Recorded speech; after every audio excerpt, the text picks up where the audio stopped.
What's up, YouTube? Today we're talking about one of the most controversial and overhyped MVP seasons in recent NBA history. Derrick Rose's 2011 campaign with the Chicago Bulls. The 2010-2011 season, a 22-year-old Derrick Rose put up ridiculous numbers. 25 points, 7.7 assists, and 4.1 rebounds per game. His stellar play that year helped lead the Bulls to a remarkable 62-20 record, the best in the entire league. After missing the playoffs the previous two seasons, Rose was the catalyst for Chicago's dramatic turnaround.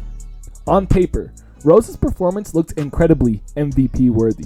He stuffed the stat sheet nightly and elevated the Bulls to an elite level after years of irrelevance. For that, he was awarded the prestigious MVP trophy, becoming the youngest player in league history to win the award. However, despite the gaudy stats and team accomplishments, Rose's 2011 MVP campaign has been widely criticized and labeled as one of the most overrated and undeserving in NBA history by many analysts and fans. That season, Rose had some incredibly stiff competition for MVP. In his first year in Miami, LeBron James put up better regular season numbers than anyone. At just 26 years old, he averaged 27 points, 7.5 rebounds, and 7 assists per game in his first season with the Heat.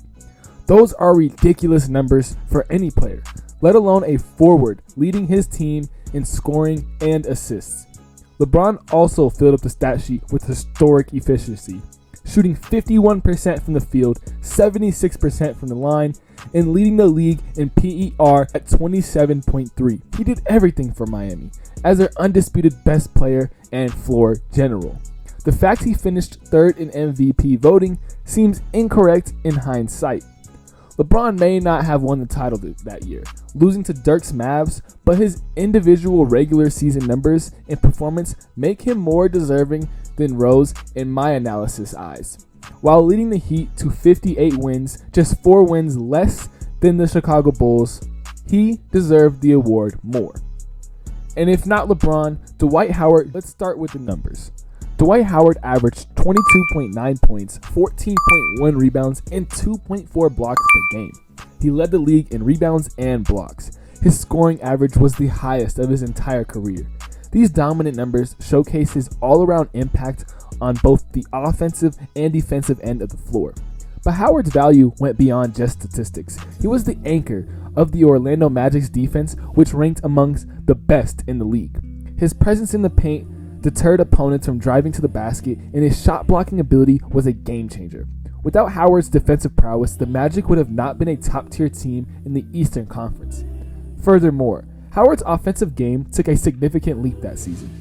He improved his post moves, developed a reliable jump hook, and became a more skilled passer out of double teams. The versatility made him even more difficult to defend and opened up opportunities for his teammates. While Derrick Rose had an outstanding season, leading them to the best record in the league, Howard's numbers could have been more impressive.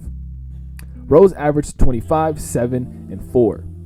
Excellent numbers, but not entirely on the same level as Howard's dominance in multiple statistical categories.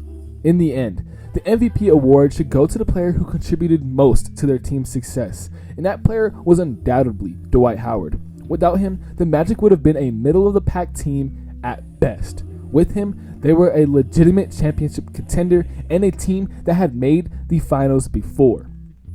For his unstoppable two-way play, unmatched impact on both ends of the floor, and his ability to elevate the Orlando Magic team, Dwight Howard should have been named the 2010-2011 NBA Most Valuable Player. And if you disagree with Dwight, you must look at Dirk Nowitzki. Dirk Nowitzki captured his first NBA title while pouring in 23 points a night in the regular season. Dirk Nowitzki guided the Dallas Mavericks to the third best record in the Western Conference, despite not having another superstar or even all-star talent on his team. At 32 years old, Nowitzki put up stellar numbers, averaging 23, 7, and nearly 3 assists per game, all while shooting an efficient 51% from the field. If the MVP award truly values valuable play, you can't get more beneficial than Dirk's brilliance in leading an underdog team to the title. But the biggest knocks on Rose's 2011 MVP were his struggles in the playoffs, and his inability to stay healthy and build on that magical campaign long term. In the 2011 playoffs, Rose and the Bulls were eliminated by LeBron's Heat in the Eastern Conference Finals. Rose averaged a subpar 16.8 points per game that series, all while shooting an abysmal 35% from the field. Those were incredibly disappointing playoff numbers from someone who was touted as the best player and the league's MVP.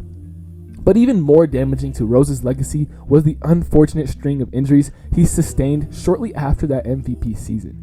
He missed the entire 2012-2013 campaign after tearing his ACL in 2012. The next year, he played just 10 games due to a meniscus tear that required another surgery. Multiple knee operations completely derailed what looked to be a promising career trajectory. Rose was never able to get back anywhere near that 2011 MVP level for a sustained period. He had flashed that elite ability for one remarkable season before the injuries took their toll.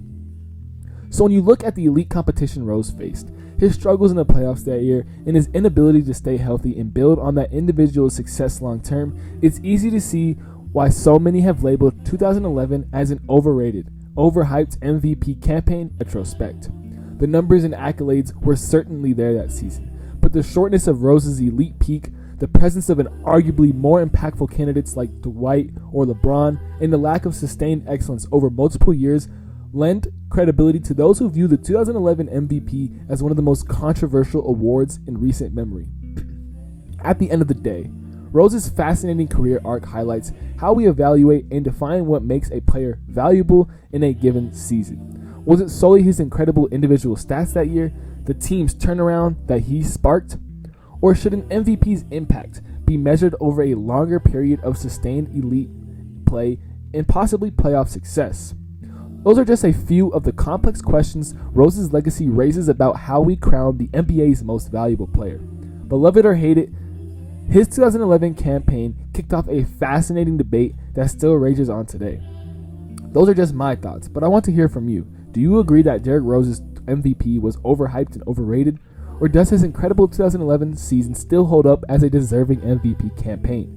Let me know what you think in the comments, and be sure to like the video and subscribe for more NBA and NFL content. As always, peace.